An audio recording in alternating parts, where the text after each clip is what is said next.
Alors que les scientifiques se sont battus pour trouver rapidement des vaccins au coronavirus, une pandémie qui est là depuis moins de 2 ans, jusqu'à présent, aucun vaccin n'a été trouvé pour le sida, alors que c'est l'une des maladies les plus mortelles au monde. Et le VIH est un virus qui continue à se propager sur tous les continents, notamment en Afrique. Aujourd'hui, on va parler du VIH en Afrique, mais plus particulièrement du VIH au Congo. Sans plus tarder, on passe en vue du sujet. Alors, selon le rapport de l'ONU-SIDA en 2020, le monde comptait en 2019 38 millions de personnes vivant avec le VIH. 38 millions dont 1,8 million d'enfants. Oui, vous m'avez bien entendu, 1,8 million d'enfants avec 1,7 million de personnes nouvellement infectées en 2019. Et ils disent nous sommes encore loin des moins de 500 000 nouveaux cas, but fixé pour 2020 par l'ONU-SIDA. On n'a pas les résultats de 2020, en tout cas, selon les recherches que j'ai eu à faire, je n'ai pas les résultats de 2020. Mais voilà, 1,8 million d'enfants vivent avec le virus du sida. Ça, c'est dans le monde. Alors, quand je prends le VIH-Sida au Congo-Brazzaville, selon l'enquête de séroprévalence de 2003, celle-ci est de 4,2% dans la population adulte de 15 à 49 ans, avec des disparités importantes entre les différents départements. Bref, alors, de type généralisé, l'épidémie se féminise avec un taux moyen de 4,7% chez les femmes contre 3,8% chez les hommes et un risque de séropositivité plus élevé entre 25 et 39 ans.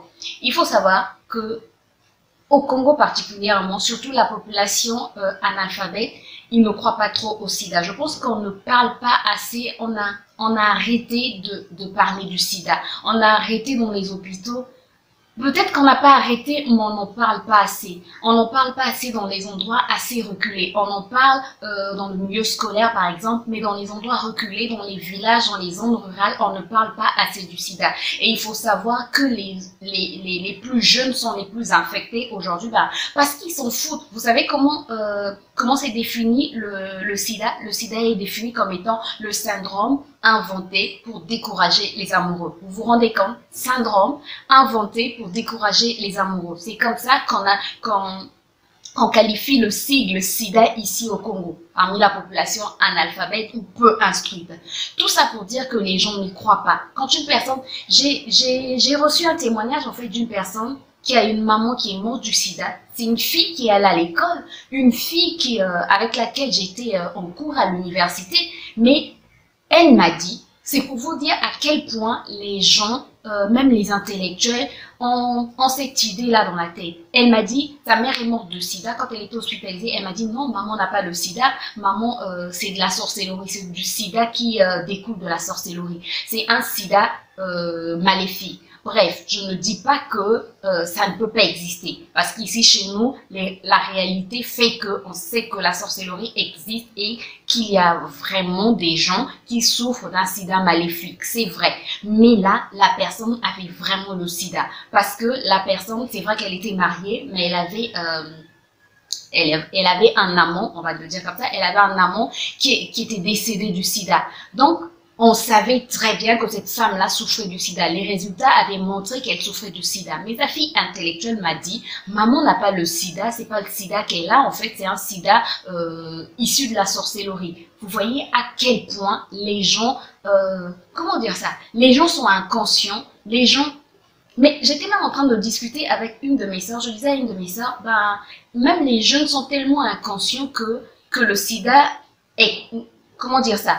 Les jeunes filles, en fait, se disent que le sida n'existe pas. Voilà pourquoi elles ont des grossesses indésirées. Parce que quand tu sais que le sida existe, tu vas quand même te protéger. Si tu n'es pas abstinente, tu vas quand même te protéger, tu vas utiliser le préservatif.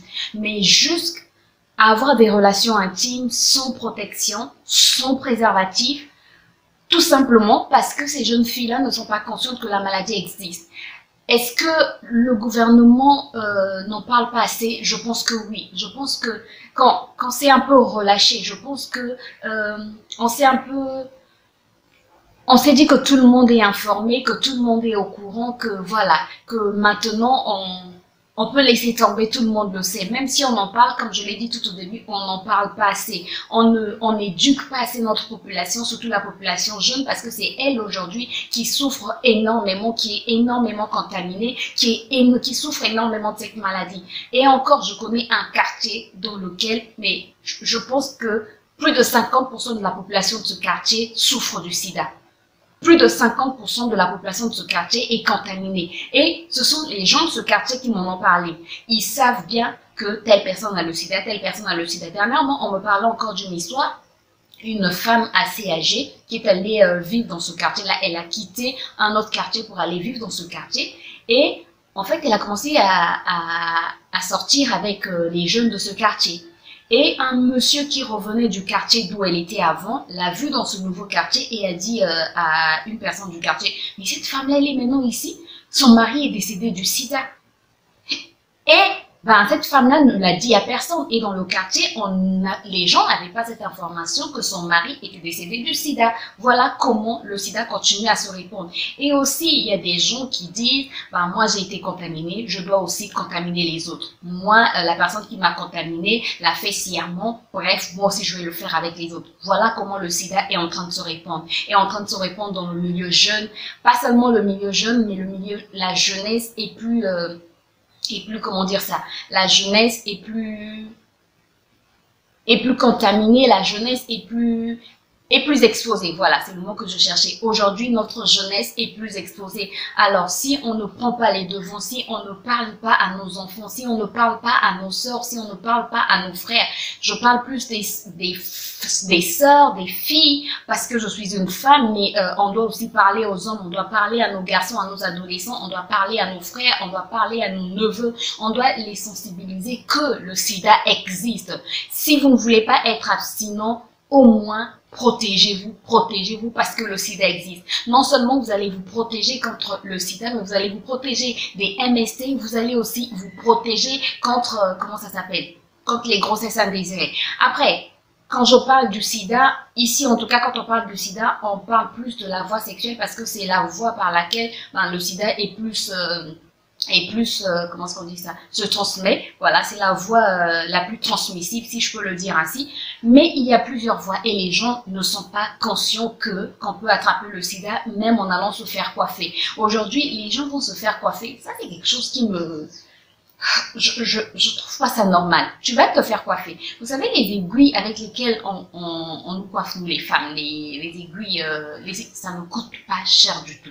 Donc, si tu es capable de t'acheter des mèches, si tu es capable de t'acheter tout ce qu'il faut pour qu'on te coiffe, ça veut dire que tu es capable de t'acheter une aiguille. Elle doit coûter 50 francs CFA, moins d'un centime. Elle ne coûte pas cher, ces aiguilles. Donc, tu peux t'acheter 10 aiguilles. Comme ça, quand tu arrives dans le salon, tu as tes aiguilles. Mais non, les personnes continuent à partir dans les salons sans aiguilles. Et même les propriétaires des salons, elles ne prennent pas le temps de nettoyer les aiguilles après chaque coiffure. Non, non, non. De toutes les manières, parfois il y a 10 personnes, j'exagère un peu, parfois il y a 5 personnes, 3 personnes qui sont en train de se faire coiffer en même temps. Et elles vont se faire passer les aiguilles. Et parfois même la coiffeuse se blesse. Elle continue, elle va aussi piquer, par inadvertance bien sûr, elle va aussi piquer la personne qui se fait coiffer, et voilà comment le sida peut aussi se transmettre. Et quand tu dis c'est une coiffeuse, elle va dire oh non, c'est pas parfait, voilà, non, c'est pas ça. Moi j'ai déjà dit à une coiffeuse, s'il te plaît on désinfecte les aiguilles. Oh mais ne t'en fais pas. Non, la confiance n'exclut pas le contrôle. Vous allez dans un salon, si vous n'avez pas vos aiguilles, le mieux serait d'avoir vos aiguilles. Mais si vous n'avez pas vos aiguilles, n'hésitez pas à désinfecter, surtout maintenant avec Corona. Corona en tout cas n'est pas si mauvais que ça. Bon. Quand je le dis, c'est pas dans le sens, j'espère que je me fais comprendre. Le corona nous a apporté de nouvelles habitudes, c'est-à-dire on se balade maintenant avec des désinfectants, on ne dit plus bonjour, bref, on ne tend plus la main, on ne fait plus de bises, bref, moi je trouve que c'est le bon côté de cette pandémie, même si c'est une pandémie, c'est quelque chose de mauvais, mais quand même, il faut tirer le bon côté de chaque chose, même quand la chose est mauvaise, même quand la chose vraiment est terrible, il faut toujours tirer le bon côté. Donc, avec Corona, on a maintenant des désinfectants dans le sac et ça ne coûte pas si cher que ça. Donc, on peut désinfecter les aiguilles si on n'a pas apporté nos propres aiguilles. Là, je parle des femmes, mais les hommes aussi, c'est pareil. Si vous allez vous faire tondre les cheveux, achetez vos propres tondeuses. Achetez vos propres tondeuses. Les tondeuses ne coûtent pas cher. Si tu peux t'acheter une chemise, tu peux t'acheter un pantalon, bref, tu peux t'acheter une tondeuse. Si tu ne peux pas t'acheter une tondeuse, si on te coiffe avec des ciseaux, achète tes ciseaux. Les ciseaux coûtent 500 francs CFA. Avec 500 francs CFA congolais, tu as des ciseaux. C'est moins d'1 euro. Donc, tu peux t'acheter des ciseaux. Si tu peux prendre une bière qui coûte 500 francs, ça veut dire que tu peux t'acheter une paire de ciseaux qui va permettre qu'on puisse te coiffer, que tu puisses être en sécurité, que tu puisses protéger ta santé, mais que tu puisses aussi protéger la santé de ta famille, parce que si tu es contaminé, ta femme sera contaminée et vous allez laisser des enfants orphelins. Voilà, il faut faire attention. Donc même les tondeuses, les lames, il faut faire attention. Si c'est possible, apportez votre paquet de lames. Sinon, les propriétaires des salons de coiffure, utilisez toujours de nouvelles lames. Et même, quand tu vas voir une copine, surtout ça, ce sont les jeunes filles. Les jeunes filles, arrêtez ça. Il faut arrêter ça. Tu vas avoir une copine et tu veux t'épiler. Ici, chez nous, ça se fait souvent s'épiler avec, comment ça s'appelle? Une lame. Donc, tu vas voir une lame de... Ça s'appelle comment? Bref, une lame, ouais. Donc, tu vas voir une copine, tu lui demandes sa lame. Parce que, soi-disant, tu connais la personne. Tu connais la personne comme ceci, mais même comme ceci, tu ne la connais pas à 100%. Mais tu ne connais pas sa sérologie. La confiance n'exclut pas le contrôle. Il faut être prudent dans la vie. C'est pas parce que c'est ta copine, c'est pas parce que c'est ta sœur, c'est pas parce que vous êtes de la même famille que vous pouvez utiliser les mêmes choses. Faites attention avec tout ce qui est tranchant. Faites attention. Le sida est une maladie réelle. Continuons à en parler. Moi, j'aime bien en parler avec mes nièces qui sont déjà toutes grandes. J'aime bien en parler avec les personnes qui m'entourent, les jeunes, parce que je sais que les jeunes deviennent de plus en plus inconscients. Donc, le sida peut se transmettre dans un salon de coiffure et même quand vous allez faire une transfusion, quand vous allez dans les hôpitaux. Faites attention aux aiguilles. Faites attention aux aiguilles. On doit utiliser de nouvelles aiguilles sur vous, surtout dans les petites cliniques de quartier. Non. On doit utiliser une nouvelle aiguille. Faites attention, vérifiez tout. Soyez attentifs à tout. Tout. C'est important parce que le sida est une maladie mortelle. Le sida, j'étais en train de lire, je ne sais pas si je peux retrouver, la page. Déjà, ici chez nous, la prise en charge, je vais vous lire un article que j'ai vu sur Internet. Alors, malgré la gratuité de la prise en charge depuis 2008 et la promulgation d'une loi en 2011 de lutte contre le VIH et le sida et pour la protection des droits des personnes vivant avec le VIH, les discriminations restent le lot commun des personnes diagnostiquées. Ça, c'est vrai. Ici, chez nous, quand tu souffres du sida, tu ne peux pas le dire. Quand tu es séropositif, les gens ont honte de le dire. Il y a des personnes même qui se suicident parce qu'elles ont simplement honte. Elles ont honte. Elles pensent que la vie est terminée. Alors que si tu suis ton traitement, tu suis toutes les directives qu'on te donne à l'hôpital, il faut savoir que tu peux vivre même plus longtemps qu'une personne négative. Donc, il faut pas s'en faire. C'est vrai que ça fait mal quand on te dit que tu es séropositif, mais il ne faut pas se dire que la vie est terminée. Et les familles, arrêtons de faire de la discrimination. Une personne qui souffre du sida ne va pas te contaminer parce que vous mangez ensemble. Pendant longtemps, les gens l'ont cru ici chez nous. Et jusqu'à présent, il y a certaines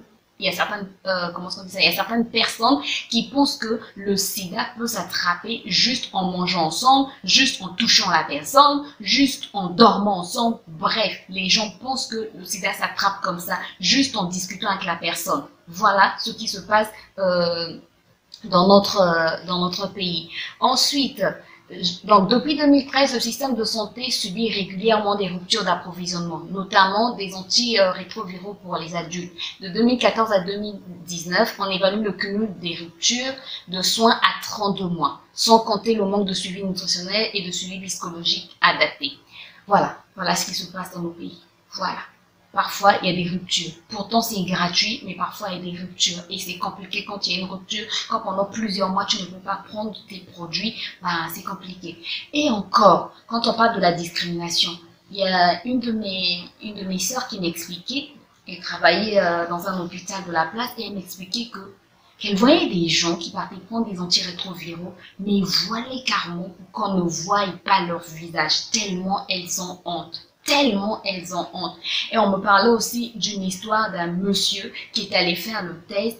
Il est arrivé, le test était positif. Il est allé se jeter dans l'un de nos fleuves, dans le fleuve Congo. Voilà, il est allé simplement se jeter parce qu'il s'est dit c'est terminé. Ah, je suis séropositif, qu'est-ce que je vais encore faire dans ma vie? Il est allé se jeter, il s'est suicidé. Voilà ce qui se passe.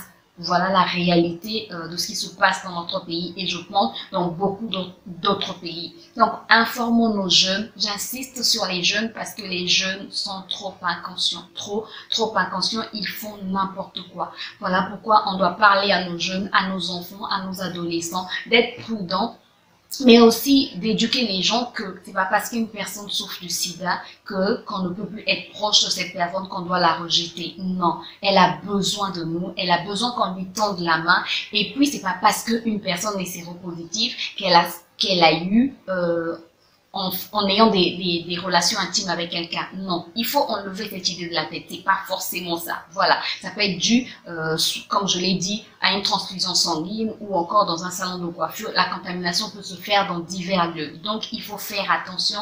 Il faut éviter de discriminer les personnes séropositives.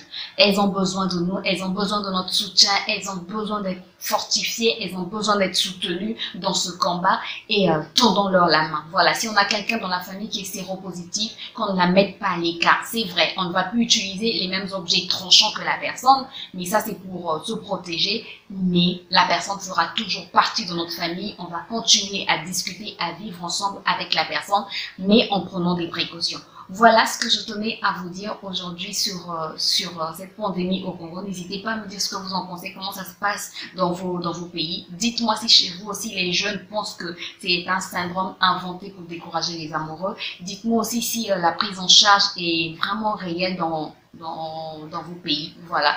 Moi, je vous laisse pour aujourd'hui. J'espère en tout cas que la vidéo a pu aider au moins une personne. Si c'est le cas, n'hésitez pas à me laisser des pouces en l'air, à vous abonner si ce n'est pas encore fait, ça me soutient, ça m'encourage, et à cliquer sur la cloche pour plus de vidéos. Je vous retrouve très bientôt pour une nouvelle vidéo. D'ici là, portez-vous bien. Bye bye.